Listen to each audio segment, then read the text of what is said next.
então, deixa eu começar a gravação aqui. Agora está indo. Muito bem.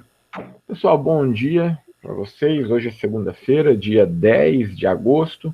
Nós estamos dando início à nossa apostila verde, a apostila do terceiro bimestre. Hoje aqui com vocês do 8º ano, tá?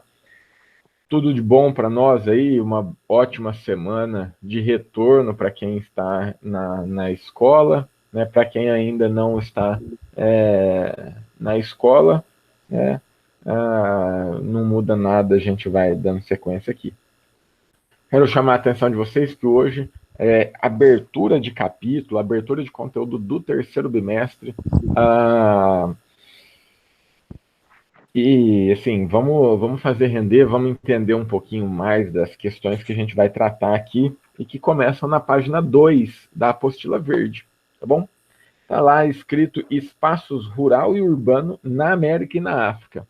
Lembrando que desde o segundo bimestre, nós estamos estudando América e África. América e África. Nós fizemos um recorte no mundo e estamos estudando 2 continentes. Todos os conceitos que nós trabalhamos nesses bimestres, segundo, terceiro e no quarto, né, de espaço rural, paisagem natural, né, que nós vimos no segundo bimestre, sempre com ênfase nesses 2 continentes. Então, nós estamos aprendendo conceitos já aplicando a realidade de determinado espaço. Tudo bem? Agora, nesse terceiro bimestre, nós começamos aí com espaços rural e urbano, tá? Na América e na África.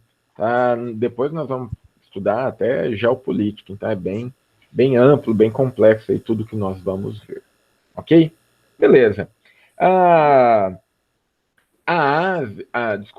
África e a América são bastante, assim, são 2 continentes bem distintos em vários aspectos, mas em outros nós vemos aí grandes semelhanças, tá? Nós vamos ver as diferenças e as semelhanças do espaço rural e urbano nesses 2 continentes. Nesse primeiro capítulo dessa apostila, que na verdade é o capítulo 7, já nosso esse ano, quais são os objetivos? Está lá na página 3. Diferenciar e caracterizar as principais práticas agrícolas observadas na América e na África. Então, nós vamos ver as principais diferenças das práticas agrícolas na América e na África. E compreender as principais características dos espaços urbanos americanos e africanos. Certo? Então, nós vamos ver como que se organiza o espaço urbano na América e na África. Aí sim a gente vai ver grande diferença entre um continente e o outro. Ok? Bom, no espaço rural, então. Espaço rural. O que a apostila traz para a gente no primeiro parágrafo do texto, lá na página 3? Vamos acompanhar?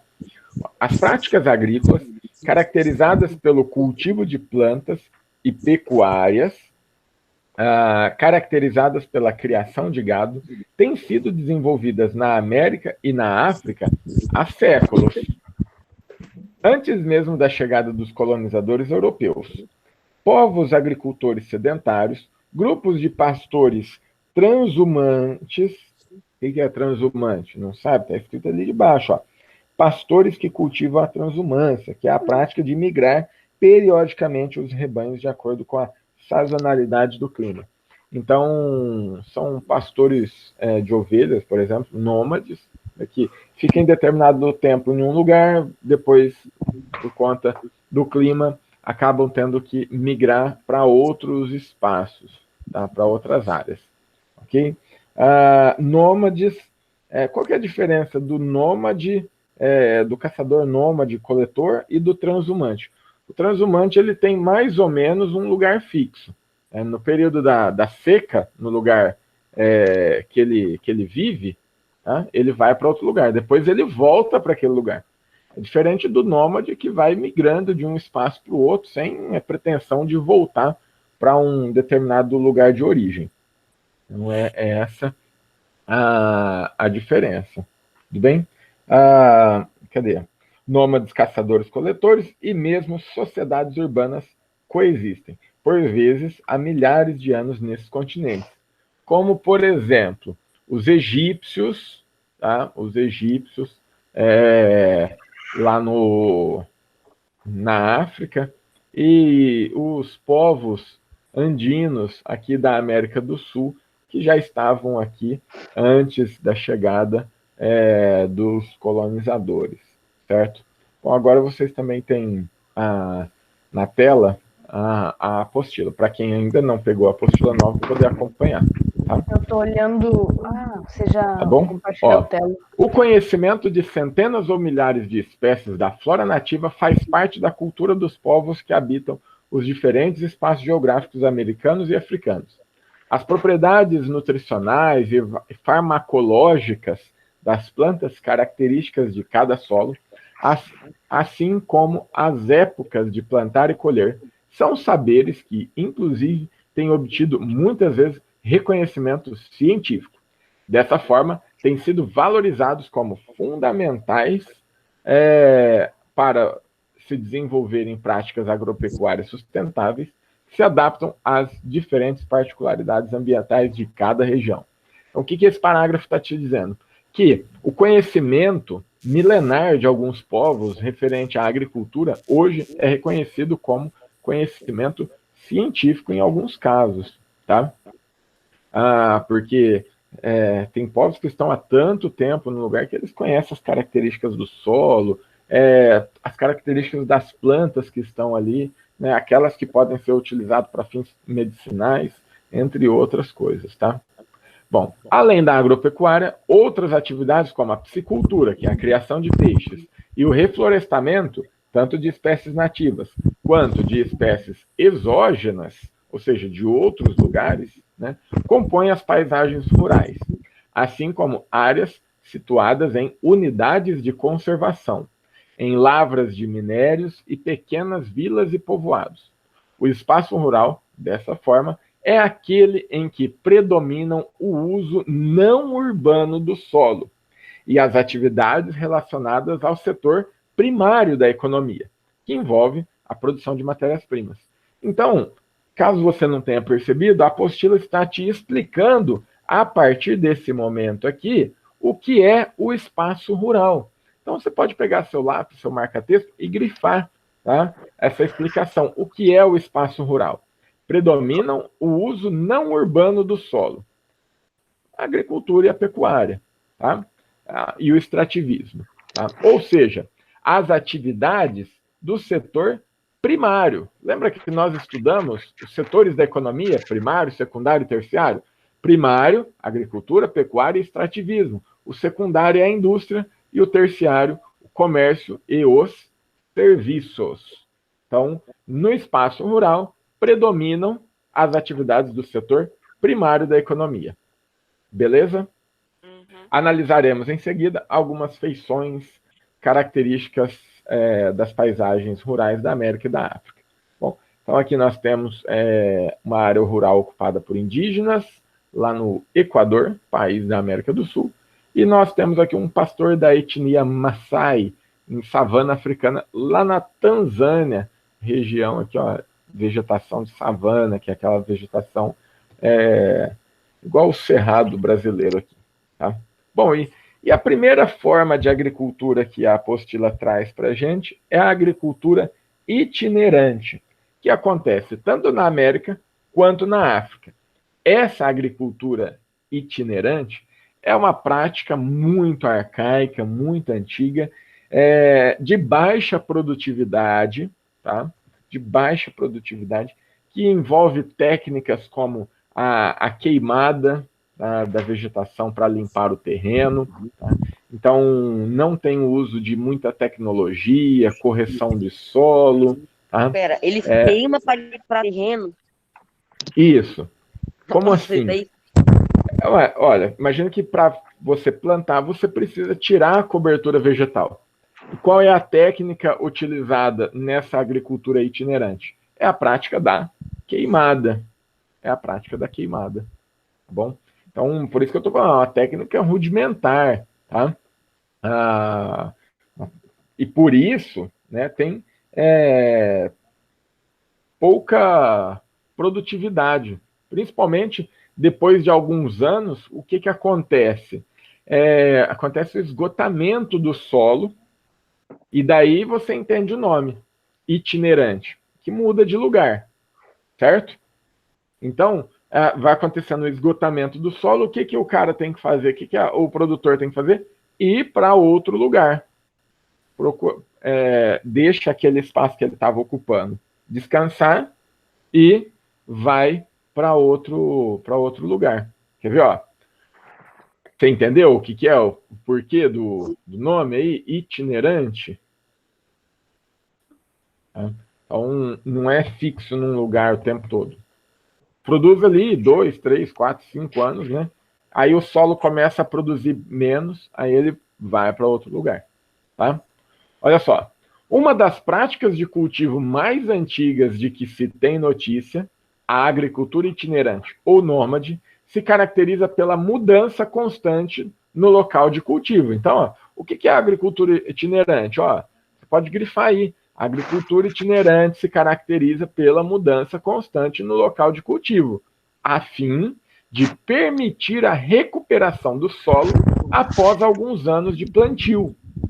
Por que o solo precisa se recuperar? Né? Aonde que é para grifar? Começa aqui, ó, na primeira linha e vai até o comecinho da terceira. Tá? Por que o solo precisa se recuperar? Eu já te falei. O solo precisa se recuperar porque não tem nenhuma técnica moderna de correção de solo, com uso de adubo, fertilizante, correção de pH, nada disso. Então o cara planta. Só que vai chegar um tempo que os nutrientes vão começar a faltar. O que o pessoal faz? Para de produzir ali e vai para outro lugar. Chega em outro lugar, o que eles vão fazer? Vão queimar o terreno para tirar a cobertura vegetal. Só isso aí já prejudica o solo muitas vezes, tá? E vão começar o cultivo. Quando aquela terra começar a se esgotar, o que eles fazem? Volta para aquele lugar. Ou técnica genial. Tá bom? Ó, na América Latina e na África subsaariana, além de outras regiões tropicais do globo, esse tipo de agricultura é praticado principalmente por povos indígenas ou camponeses nativos, sendo comum o uso tradicional do método da queimada, passado de geração a geração para preparar o solo para o cultivo. Entendeu essa parte? Alguém quer fazer alguma pergunta? Fica à vontade, tá bom? Quer fazer alguma pergunta sobre essa agricultura aí? Tá tranquilo? Deixa eu ver se eu entendi. Eles queimam para limpar terreno e daí quando não tem mais onde plantar, eles se mudam? Eles se mudam quando? Quando aquele terreno começa a diminuir a produtividade. Ah, entendi. Não é quando acaba, então. Não. Planta 1 ano, planta 2 anos, 3 anos. Aí começa a produzir menos, porque o solo vai perdendo os nutrientes, né? E como eu falei, não tem nenhuma técnica de cuidado aí, de manejo adequado com o solo. Então, o que eles fazem? Vão para outro lugar. Vão para outro lugar. E aí deixa aquele terreno descansando, tá? Isso se chama itinerante, tá? Itinerante é que não é fixo no lugar, tá? Ó, durante 2 a 5 anos, o terreno que passou pela queimada apresenta solo com boa fertilidade. Porém, passado esse período, o solo fica improdutivo. Por tal razão, o agricultor migra para outro local e repete a prática. Então, por que o agricultor fica mudando de um lado para o outro? Grifa aí, é essa parte que está te explicando isso aí, ó. Tá? Essas 2 linhazinhas é a explicação do porquê que o pessoal migra. Em 1 ou 2 décadas, a área utilizada anteriormente é recoberta por mata secundária e, por vezes, novamente aproveitada para o cultivo itinerante. A recuperação da fertilidade do solo, portanto, varia, mas leva de alguns anos a mais de 1 década. Então, aquele solo que o agricultor utilizou até ele não produzir mais, ele vai se recuperar? Vai. só que vai demorar. Quando ele percebe que a produtividade voltou ali para aquele lugar, ele pode voltar para aquele lugar onde ele já plantou uma vez, tá bom?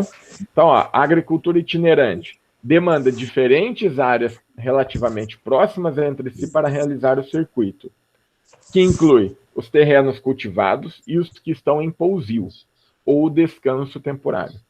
Sua finalidade é a subsistência da família ou do clã que a desenvolve. Entre os produtos tradicionais cultivados pela agricultura itinerante, destacam-se feijão, milho, inhame, batata doce, abóbora e, principalmente no Brasil, a mandioca. Então, você pode grifar essa parte aqui, porque essa parte está mostrando para você quais são os produtos derivados aí dessa prática agrícola, tá? As duas últimas linhas, exatamente. Muito bem. Pois não. Inhame dá fruto no feijão. Inhame dá fruto no inverno, né? Cara, ó, fala a verdade, eu não sei, hein, cara. Não sei. Inhame é um produto de clima. Vale, Pedro. Não, eu quero saber. Inhame é um produto de clima tropical, né? Então, não sei como que funciona, não. Quando eu tava doente, eu tinha que tomar inhame. Diz que faz bem aí para a saúde, né? Vamos na sequência aqui, pessoal. Embora a prática implique a derrubada de áreas com vegetação densa e incorra sempre em riscos no controle do fogo, é importante compreender que a agricultura itinerante pode ser praticada de modo sustentável. Então, poxa, queimada, tá, isso aí deve prejudicar muito a natureza. Pode, claro que pode, porque às vezes o cara perde o controle do fogo e ele se esparrama por uma área, né, muito grande. Mas ela pode ser praticada de forma sustentável, sim. Como? Para isso, deve ocorrer sob condições específicas, como populações pequenas e com alto conhecimento sobre a dinâmica ambiental dos domínios naturais que habitam. É o que acontece, por exemplo, com as populações quilombolas da região do Vale do Ribeira, no interior de São Paulo, onde os métodos tradicionais de plantio de coivara, como é denominada a prática no Brasil, têm auxiliado a preservação ambiental.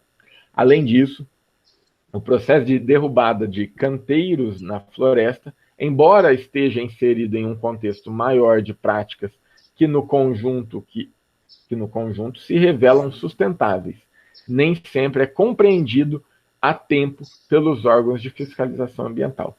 A esse respeito, nós temos aqui um textinho, tá? O que fala aqui? Fala dos problemas que os quilombolas enfrentam para continuar, né, suas técnicas tradicionais de cultivo aqui, lá na região da Mata Atlântica. Tá? Então, você pode anotar aí na sua apostila como tarefa fazer a leitura desse texto aí, tá bom? Então, sua tarefinha, fazer a leitura desse texto, que depois, lá na frente, vai aparecer uma atividade, eu não tenho certeza qual página aqui, deixa eu dar uma olhada lá no finalzinho do capítulo, lá na página 20 ou 21, aparece alguma coisa, tá? Então, pode anotar aí no cantinho aí, ó, fazer a leitura do texto, tá? Nós não vamos ler aqui, porque em razão do tempo, tá bom? Mas leitura de extrema importância, tá bom? Ele vai explicar para nós aqui, esse textinho, o que o texto conta aqui, dos impasses entre as comunidades tradicionais, tá, que cultivam da mesma maneira há várias décadas, nesse caso, há mais de 100 anos, tá, e a burocracia por conta da legislação ambiental atual, que não entende, como a própria apostila faz aqui, a menção aqui nesse último parágrafo da página 4, não entende essas questões tradicionais. Beleza? Muito bem. Então, o que nós aprendemos? Qual tipo de agricultura nós aprendemos? Agora nós conhecemos a agricultura itinerante. A agricultura itinerante, ela acontece tanto na América quanto na África. Tá? Na América, ela está relacionada a povos tradicionais aí, como quilombolas, que o texto vai te mostrar, e até populações indígenas, tá? Não só no Brasil, lembrando, não só no Brasil, não é uma exclusividade brasileira. E na África também, desculpa, e na África também acontece esse tipo de agricultura, ali não só por uma questão tradicional, mas também, né, por povos antigos, mas também por uma questão econômica, né? Uma questão econômica. Por não utilizar técnicas modernas, maquinário, tecnologia, é uma forma de agricultura de baixo custo, né? É uma agricultura de subsistência, tá? Então, é feito por vários povos em vários países lá do continente africano. Então, essa é a primeira técnica agrícola que nós conhecemos agora. Segunda técnica, a agricultura irrigada. A agricultura irrigada, cara, nem precisa de muita explicação, porque de cara você já sabe, pô, a agricultura irrigada é aquela que tem irrigação artificial, não só pela chuva, mas que ela tem técnicas de irrigação, tá? Aonde vai acontecer essa prática? Bom, tem duas questões que envolvem. A primeira, é claro, o clima, tá? O clima. Então, vai acontecer onde tem pouca chuva. Pouca chuva. Mas não são todos os lugares que vão ter condições financeiras, né, de desenvolver essa prática. E a apostila explica isso para a gente aqui. Ó. Vamos começar a leitura, daqui a pouco a gente vai chegando em cada etapa aqui. Ó, a proporção das áreas agrícolas irrigadas no mundo é bastante heterogênea, ou seja, diferente, e varia muito entre os países, continentes e regiões. Isso se explica por diferentes fatores. Então, quais são os fatores que vão distinguir aí as áreas que vão utilizar a irrigação ou não? Primeiro, eu já falei, né, que é a sazonalidade e irregularidade das chuvas. Então, quando você tem poucas chuvas ou irregularidade no período de chuva, ou longos períodos de estiagem, um fator aí que faz com que tenha a necessidade de utilizar a irrigação. Gente, presta atenção em mim aqui, ó. Segundo, a qualidade dos solos. Muitas vezes carentes de nutrientes e com propriedades físicas desfavoráveis. Então, solos muito secos, né, pedregosos, carentes de nutrientes, essas regiões aí vão precisar, essas áreas vão precisar de irrigação.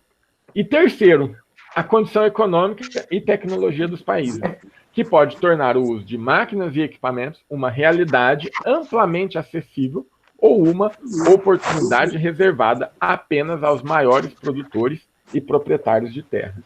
Tá? Então, a questão econômica também vai nos dizer muita coisa aí sobre a presença ou não de agricultura irrigada. Beleza? No Brasil, a agricultura irrigada é comum em várias regiões, tá? Com destaque para qual região? Qual região você acredita aí que precisa de irrigação no nosso país? Claro que é o Nordeste, porque é a região mais seca, tá?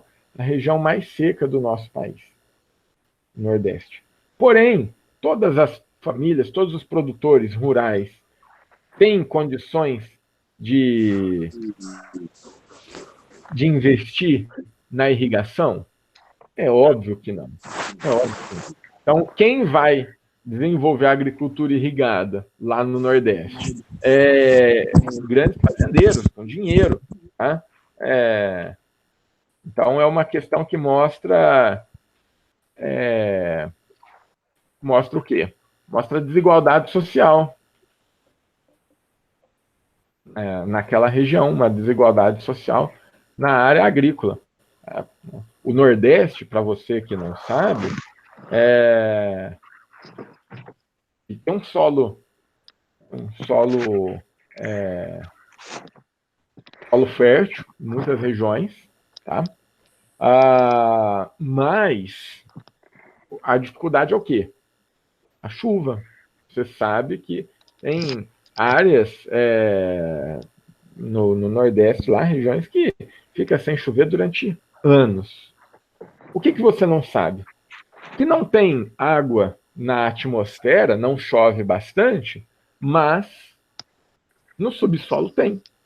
Então, aquelas propriedades, grandes fazendeiros, né, que têm dinheiro para investir na perfuração de poços, sistema de irrigação, consegue desenvolver a agricultura.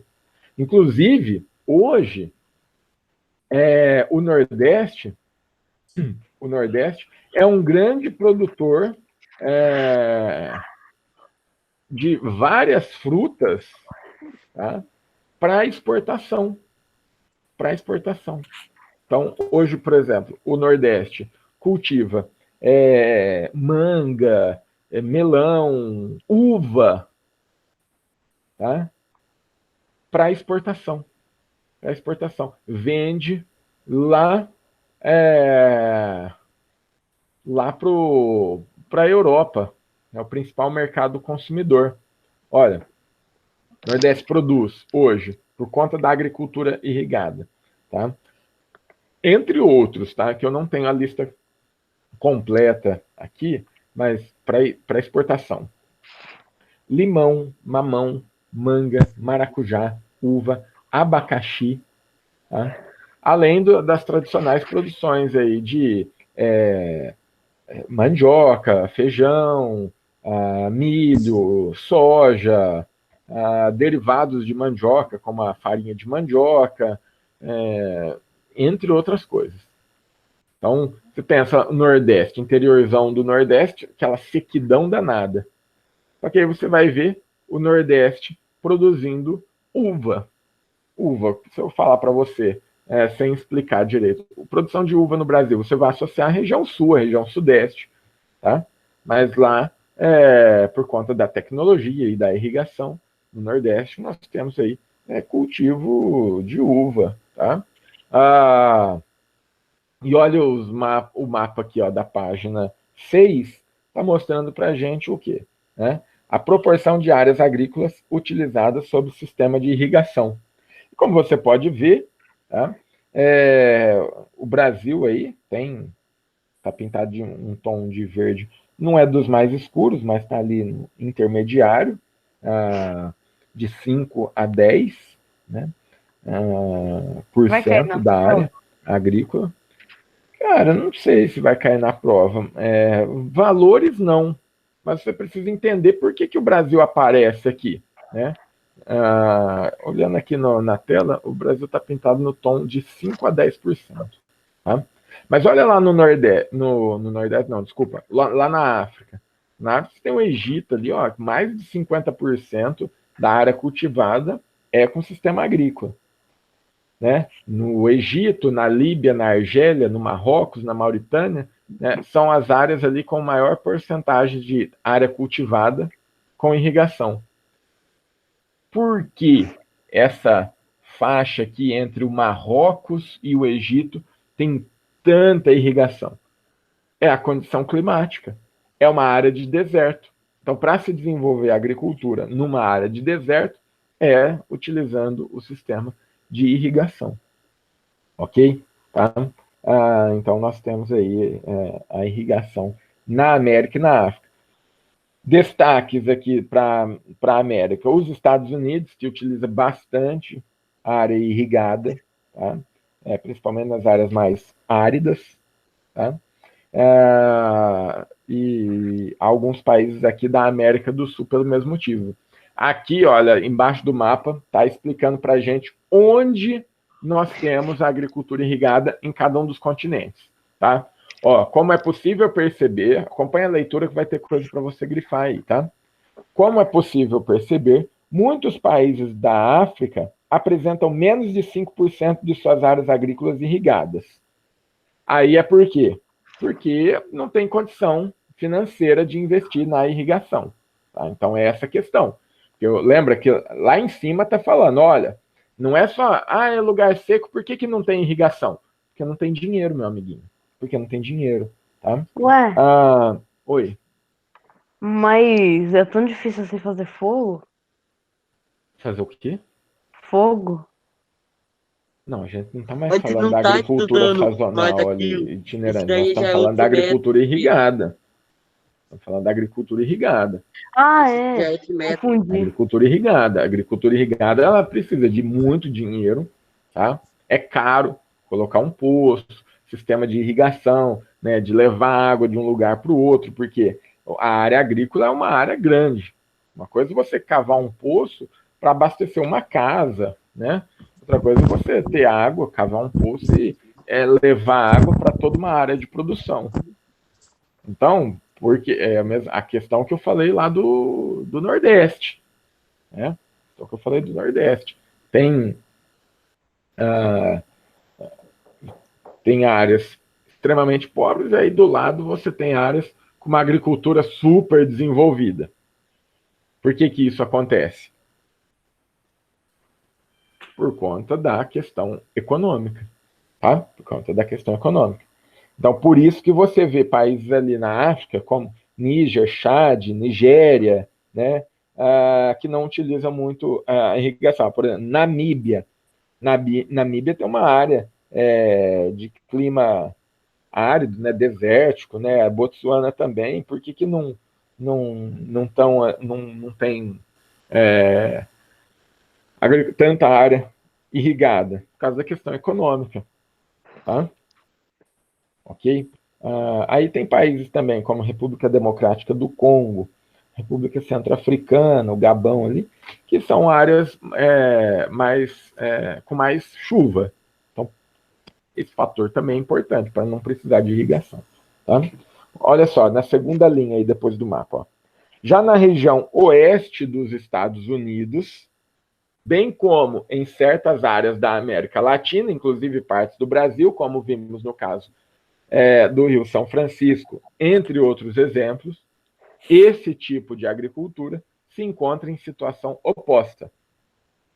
De acordo com a FAO, que é a Organização das Nações Unidas para a Agricultura e Alimentação, desde a década de 1980, a extração de água na América Latina duplicou, o que representou um ritmo maior do que a média mundial.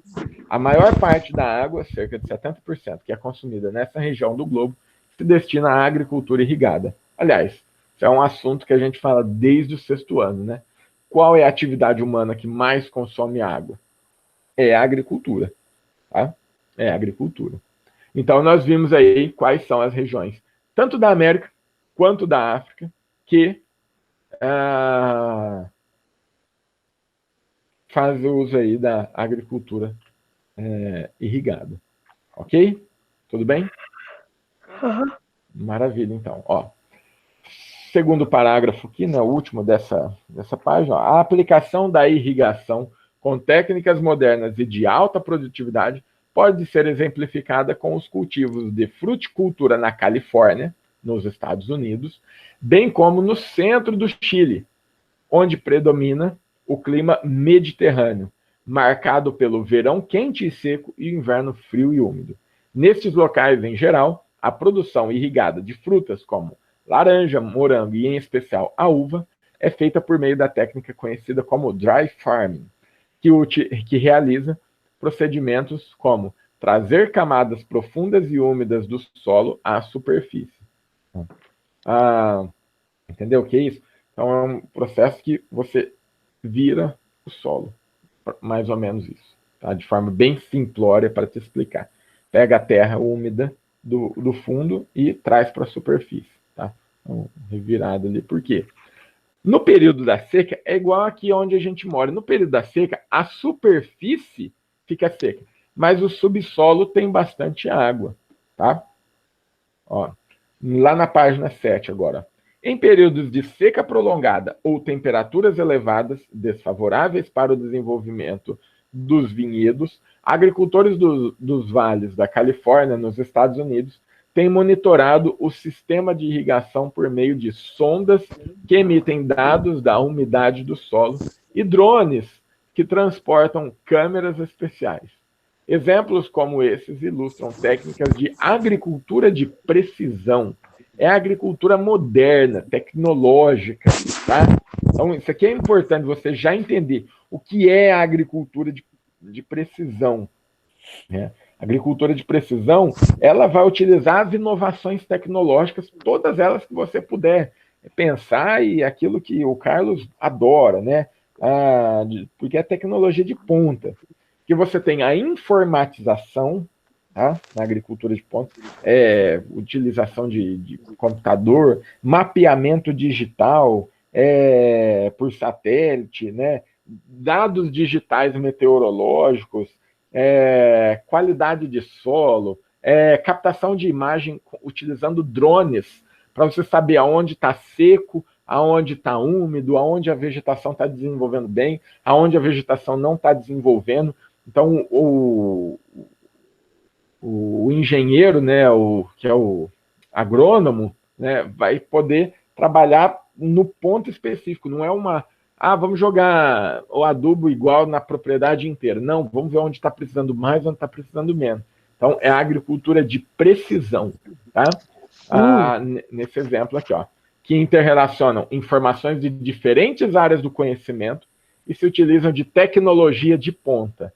Então, da próxima vez que você ouvir falar de agricultura de precisão, pode grifar aí, ó, agricultura de precisão.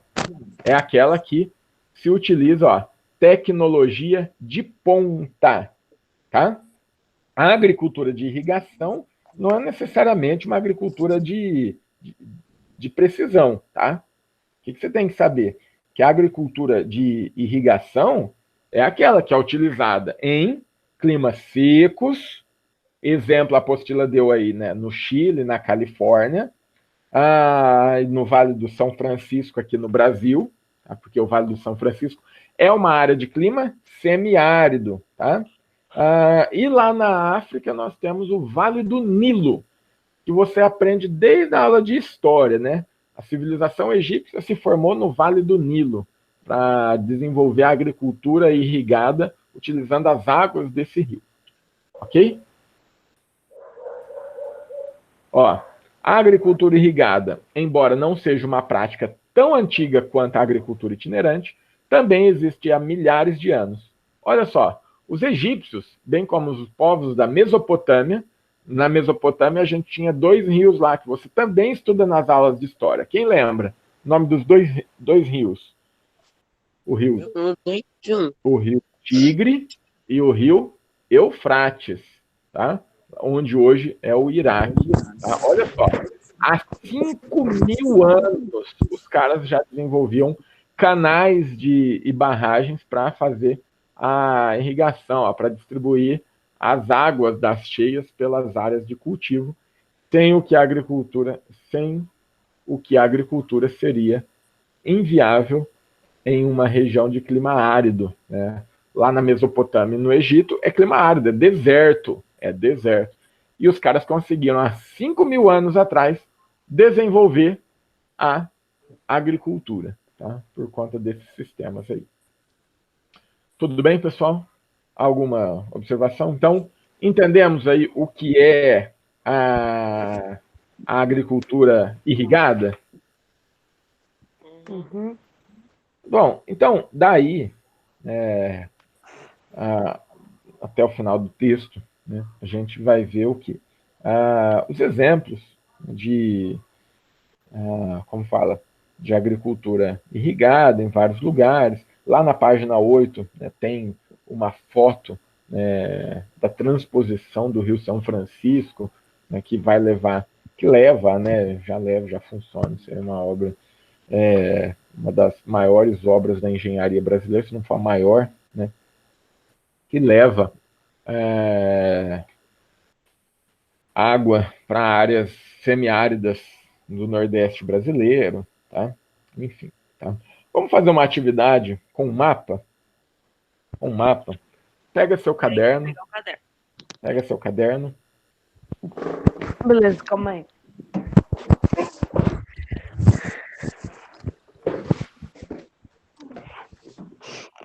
Tá meio apertado aqui.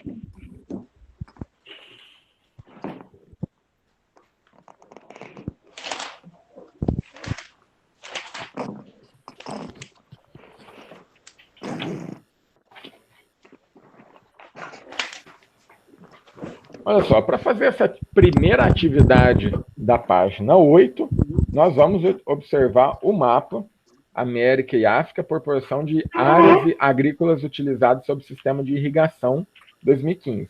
É o mapa lá da página 6, tá? Que nós já fizemos a leitura hoje.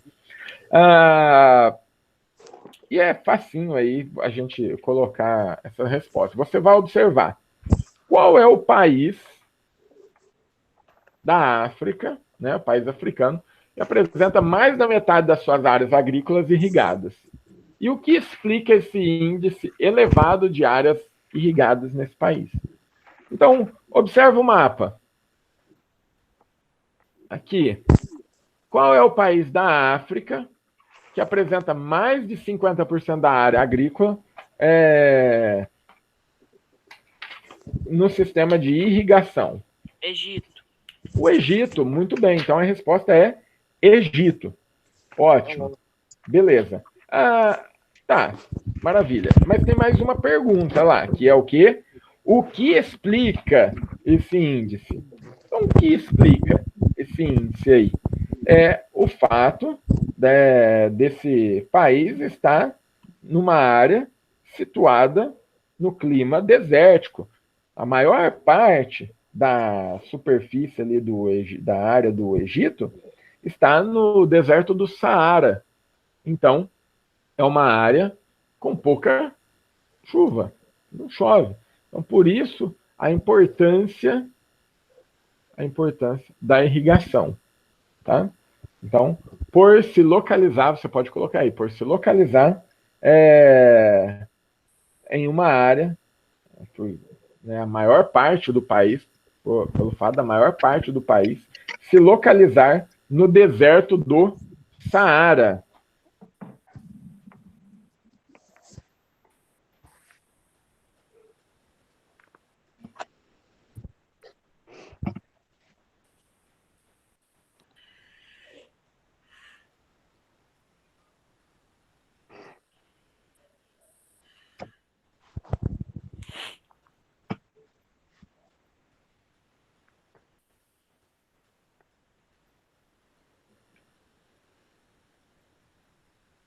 Feito aí, pessoal?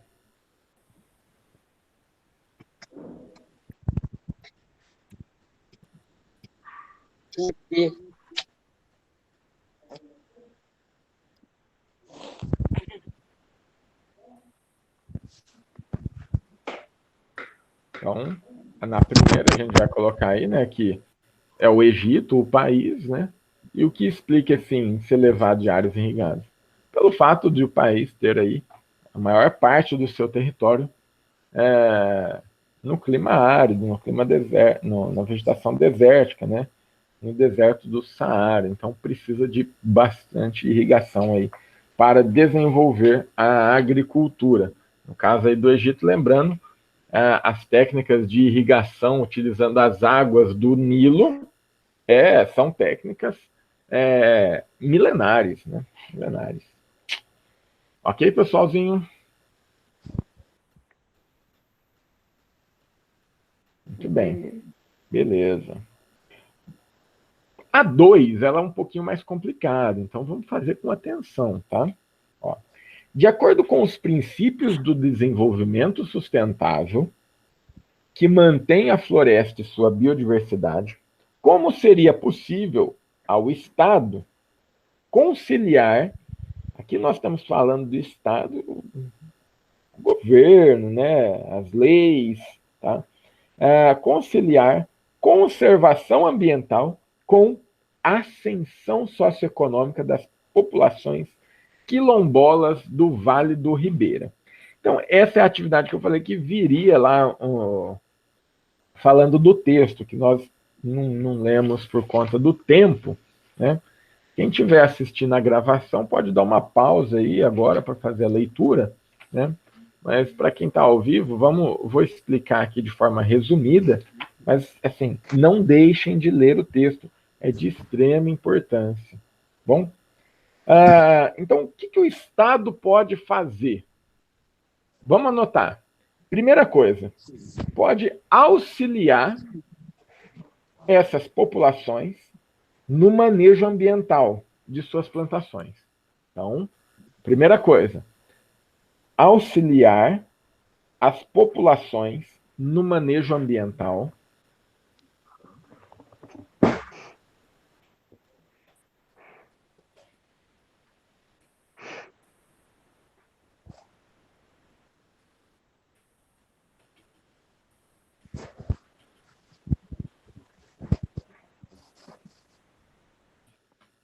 Vou colocando aqui no chat também a resposta para quem tiver com dificuldade de acompanhar aí o ditando, tá?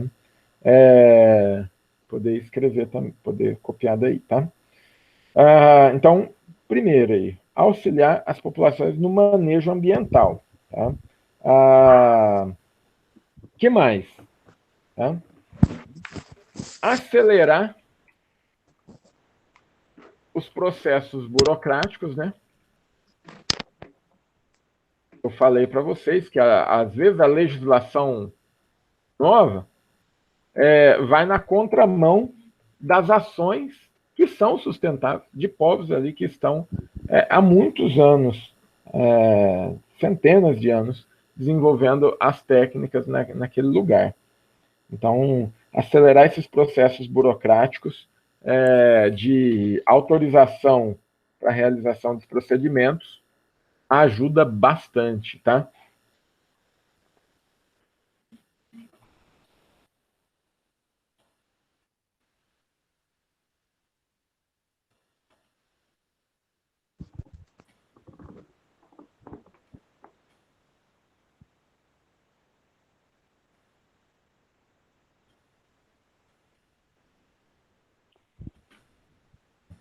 Aí a continuação para quem não conseguiu pegar, tá bom? Gente, lembrando, leiam o texto depois, tá bom? Beleza? Uhum. Tá. Então, até aqui nós vimos o quê? A agricultura itinerante.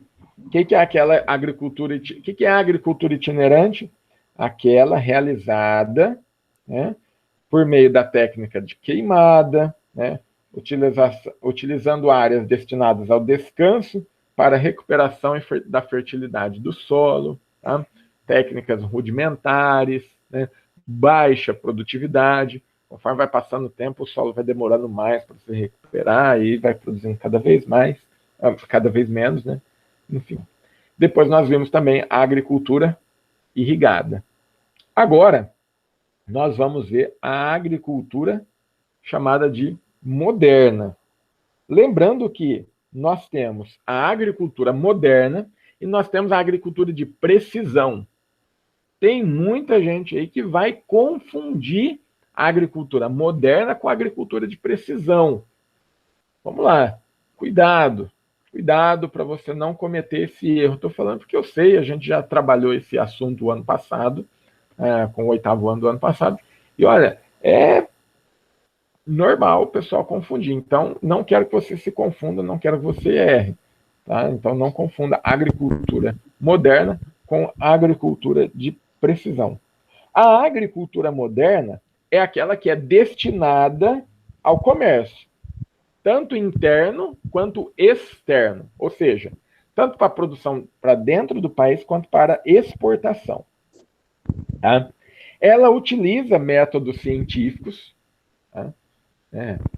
Como correção do solo por meio de agrotóxicos não, fertilizantes, controle de pragas e doenças por meio de agrotóxicos, certo? Utiliza, aliás, muitos produtos agroquímicos, tá? Também utiliza de pesquisa genética em sementes, entre outros, tá? Mas é importante você entender que a agricultura moderna é aquela agricultura comercial, né? Agricultura em larga escala para atender o mercado, tá? O mercado. Tudo bem?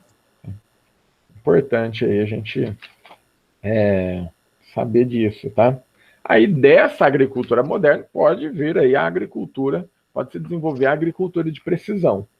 Mas uma coisa não é a outra. Uma coisa é uma coisa, outra coisa, tá? Por favor, não confunda, tá bom? Vamos lá, ó. Grifa aí, tá? Porque no primeiro parágrafo nós já temos uma explicação. A agricultura moderna é aquela que coloca em prática métodos científicos de cultivo, dispondo de equipamentos sofisticados e maquinário altamente tecnológico. Tá? De modo geral, a aplicação dos instrumentos e métodos modernos na agricultura acompanhou o progresso tecnológico que se deu nas indústrias desde meados do século XIX. Assim como a Revolução Industrial ocorreu em etapas diferenciadas em cada país nos últimos 2 séculos, podemos considerar que houve uma revolução agrícola que se desenvolveu no mesmo período. Esta ocorreu também por etapas muito diferenciadas nos países e continentes, de maneira paralela e integrada aos avanços dos setores comumente associados à urbanização e industrialização, como mecânica, química e engenharia. Então, a agricultura moderna é aquela que utiliza máquinas e implementos, tá, no cultivo, tá, tecnologia, tá, para ampliar a produtividade. Que a agricultura moderna, para nós que moramos aqui em Chapadão do Sul, é fácil de ser observada. Porque a agricultura moderna é o que nós vemos aí nas fazendas que estão aqui no nosso entorno. Tá? Com utilização aí, ó, de plantadeiras, colhedeiras, estudos sobre produtividade, sementes modificadas, né, geneticamente,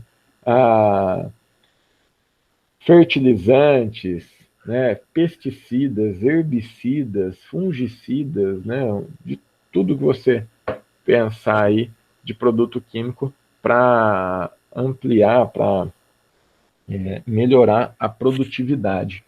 Isso é a agricultura moderna, tá? Que no caso do nosso país, ela chega aqui ali na década de 60, 70, tá? E essa agricultura moderna, ela tem como característica o uso de pouca mão de obra. Ela precisa de mão de obra especializada para manusear essas máquinas, ela precisa de um monte de coisa, de um monte de gente com alto nível de conhecimento. Mas, de forma geral, ela precisa de menos mão de obra. Ela precisa de menos mão de obra. Tá? Ela precisa de menos mão de obra. Tá? Então, essa agricultura moderna, ela está associada a qual processo? Ao processo de êxodo rural. Ela provoca o êxodo rural, porque à medida que a agricultura vai se modernizando, vai utilizando máquinas, os trabalhadores rurais vão perdendo o seu emprego no campo. Tudo bem? Ok.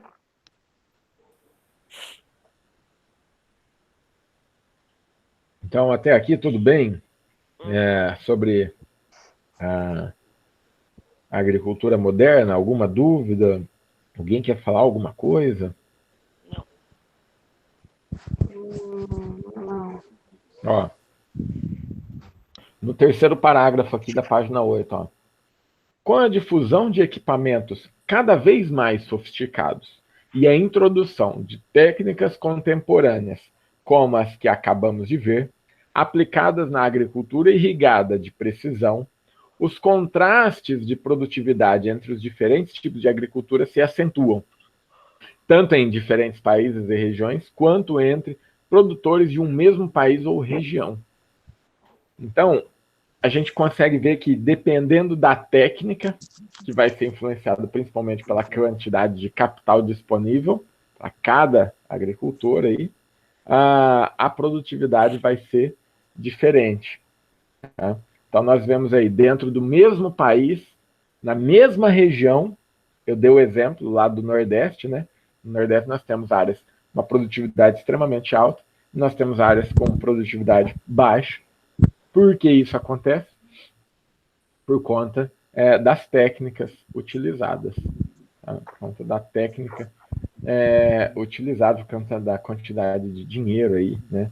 De um lado, por exemplo, lá no Nordeste, mais uma vez, nós temos a agricultura irrigada, a agricultura moderna, né? A agricultura de precisão, e do outro, nós temos aquele agricultor tradicional, né? Que ainda faz o plantio utilizando técnicas rudimentares, com baixa tecnologia, sem uso de implementos, maquinário pesado, e aí ele fica para trás, ele acaba... e sem contar o seguinte, que esse produtor, esse pequeno produtor, o que acontece com esse pequeno produtor?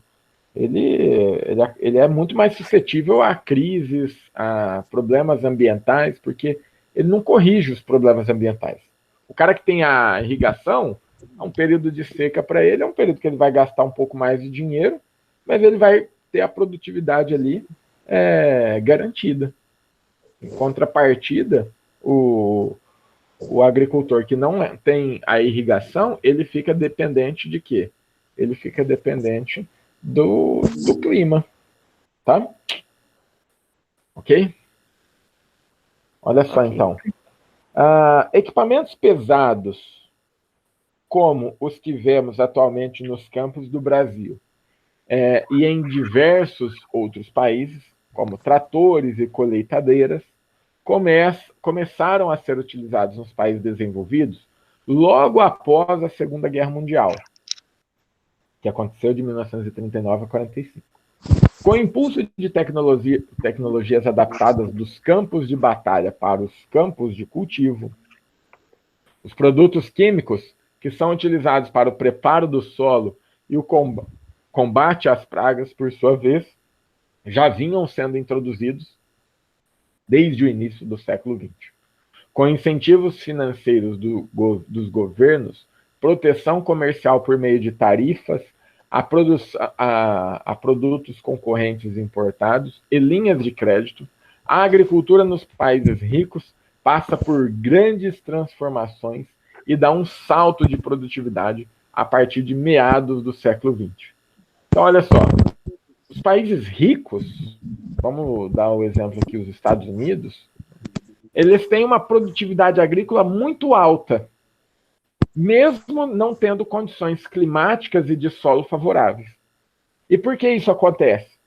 Por conta do dinheiro que os produtores têm, por conta dos incentivos que eles recebem dos governos.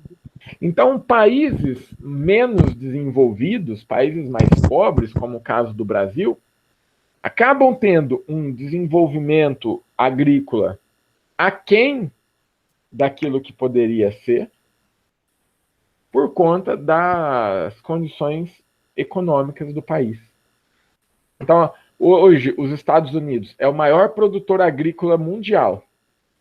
Isso se deve ao fato, não das terras altamente produtivas ou do bom clima e solo, né, como eu falei, lá dos Estados Unidos, mas principalmente aos subsídios que o governo dos Estados Unidos dá aos seus agricultores, né?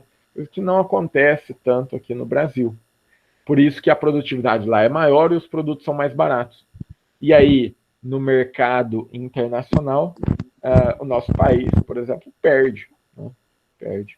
Nosso país que tem terras melhores, nosso país que tem mais terras agricultáveis, que tem um clima melhor, acaba tendo uma produtividade menor por conta da questão econômica. Tudo bem? Maravilha? Então por enquanto, até aqui, alguma dúvida, nenhuma pergunta? Eu quero chamar a atenção de vocês, sim, que eu estou acompanhando vocês aí, né, e eu vejo, assim, a tela do computador mudando de cor com frequência, né? Parece que está fazendo outra coisa, não sei o que.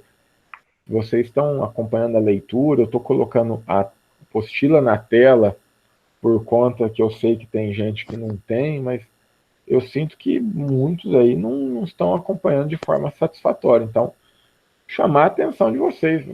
Se não tiver bom, se não estiver entendendo, fala, né, que a gente muda o jeito de fazer.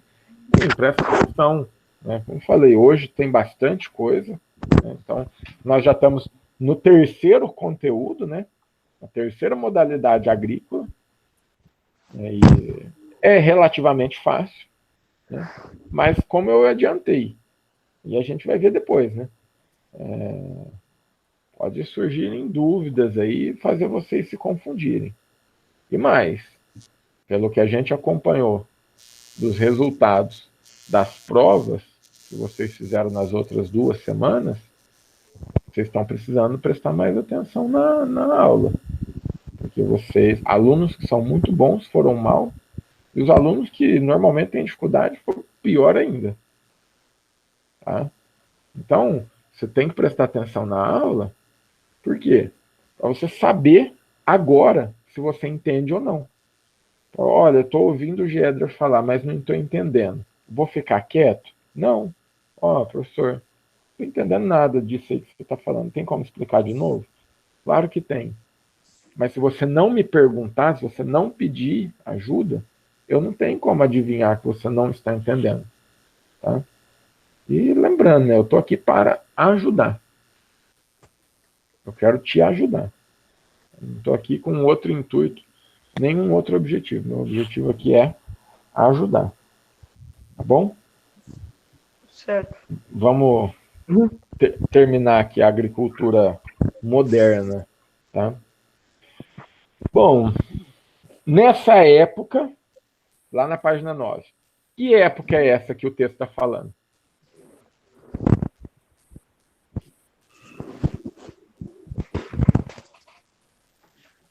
Tá vendo? Atenção na leitura, gente. Volta lá na página 8. Vamos voltar na página 8. Tá aqui, ó. Com incentivo, tá? A partir de meados do século XX. Tá? Então, ó, a partir de meados do século XX, a busca por maiores produção e produtividade. Professor, qual é a diferença de produção e produtividade? Aumentar a produção é aumentar a quantidade de toneladas, por exemplo, de produto produzido. E o que é aumentar a produtividade? Alguém saberia me explicar a diferença? Qual a diferença entre produção e produtividade? É isso que eu quero de vocês. Eu quero que vocês me falem o que vocês não entendem. Para você falar, você precisa prestar atenção, porque se eu não paro aqui, a gente ia tocar o barco aqui, ó, na leitura e ninguém ia saber a diferença. Daí eu pergunto depois, na prova você encontra lá a prova do positivo. Produção e produtividade é a mesma coisa? Não. Aumentar a produção.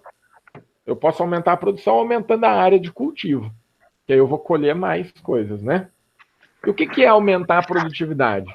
É eu aumentar a produção sem aumentar a área de cultivo. Como que eu aumento a produção sem aumentar a área de cultivo?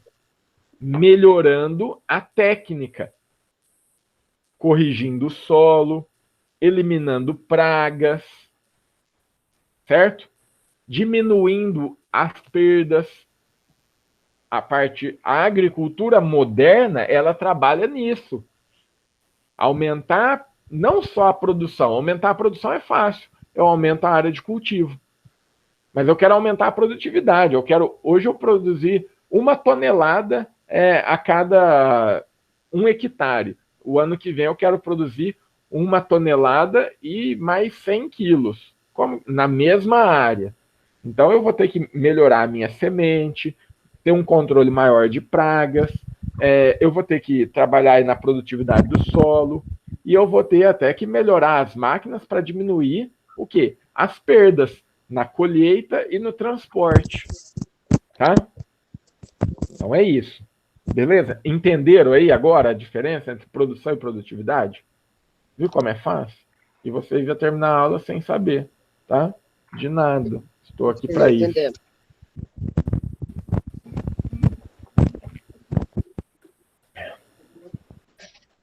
A garganta tá horrível. Ah,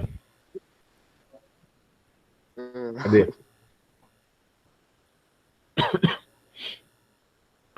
Bom, para atender um mercado consumidor cada vez mais amplo e com preços cada vez mais acessíveis, juntamente com a pretensão de acabar com o flagelo da fome no mundo, levou a agricultura moderna a se instalar nos países subdesenvolvidos da Ásia, América Latina e posteriormente na África.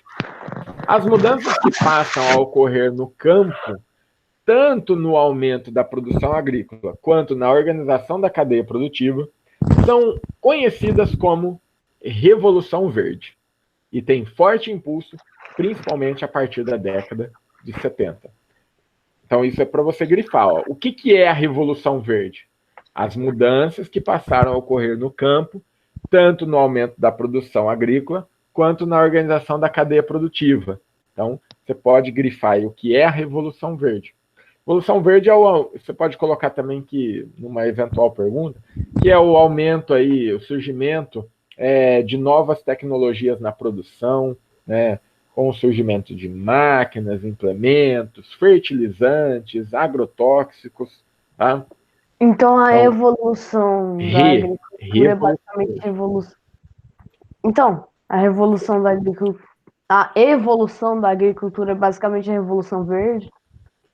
Essa evolução, Esse processo de evolução, a gente chama de Revolução Verde. Por quê? Revolução, porque é uma mudança no método de cultivo, na forma de se cultivar, e que fez o que? A produção aumentar bastante. Tá? A Revolução Verde, ela tem essa capacidade, ela teve essa capacidade de aumentar. Só que ao mesmo passo que ela aumentou a produtividade,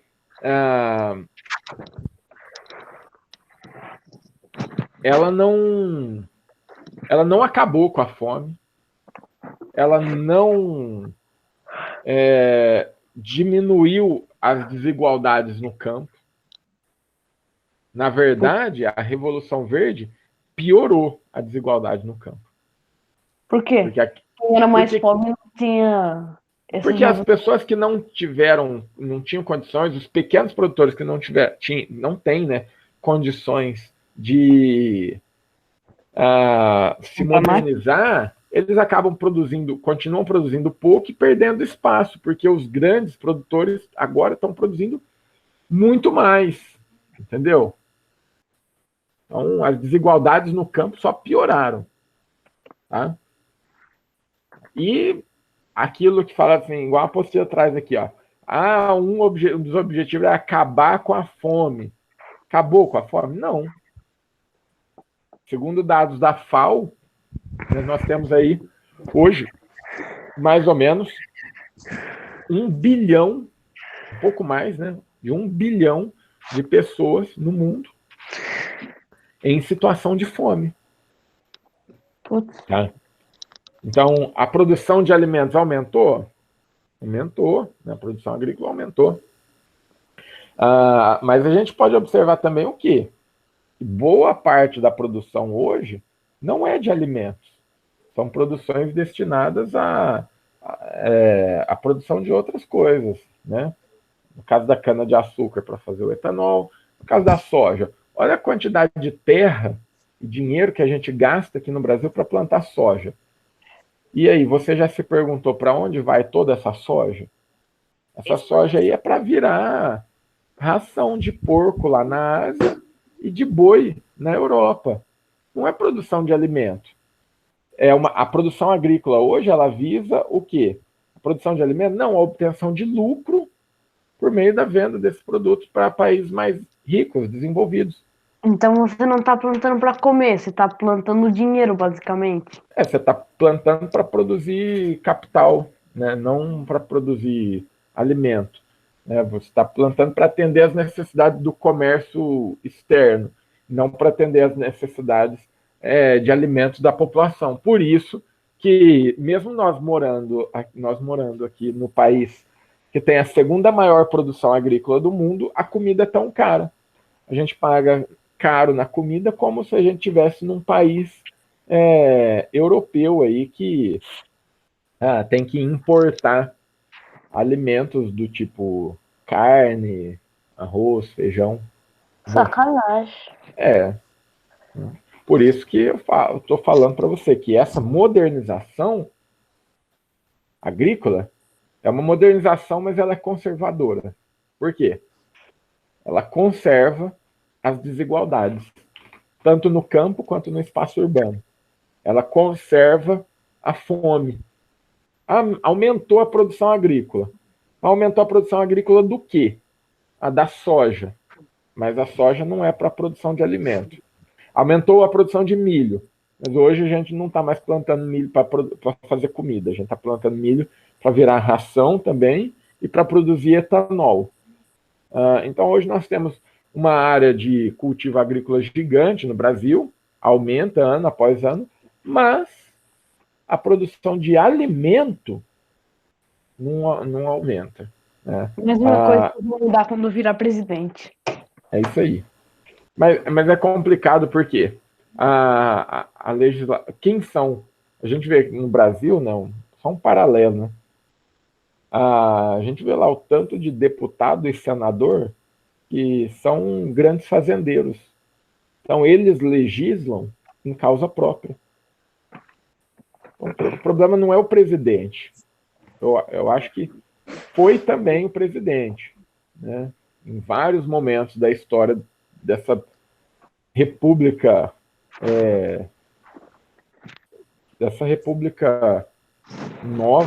novinha, né? A gente tem pouco tempo de república, e é uma república muito sensível, né? Também. Não é só questão política no nosso país. Ela sempre foi feita por quem? Grandes fazendeiros. Se você pegar a história das políticas de acesso à terra no nosso país, ela sempre foi para beneficiar grandes fazendeiros. Sempre, sempre, sempre, sempre. Desde o século XIX, desde o período imperial, desde o período colonial. Tá? Então, hoje a gente tem um resultado. Tá? Só um parênteses, fechando aqui, a gente volta agora a falar da agricultura moderna, para a gente finalizar aqui. Eu vou sair por alguns segundinhos, já eu volto. Tá bom. Então, olha só, no segundo parágrafo da página 9. Desde então, inovações tecnológicas como informatização, mapeamentos por satélite, dados digitais cada vez mais precisos, novas máquinas para plantio e colheita, além da manipulação genética de semente. Oi. A Marta mandou avisar que acabou a aula. Acabou? Oi. É 40 minutos cada aula, lembra? Tá. Tudo bem, então. Já são 2, então agora já vai trocar, daí eles vão para aula de matemática. Legal. Então tá bom, então. Legal. Falou. Beleza, pessoal. Então, só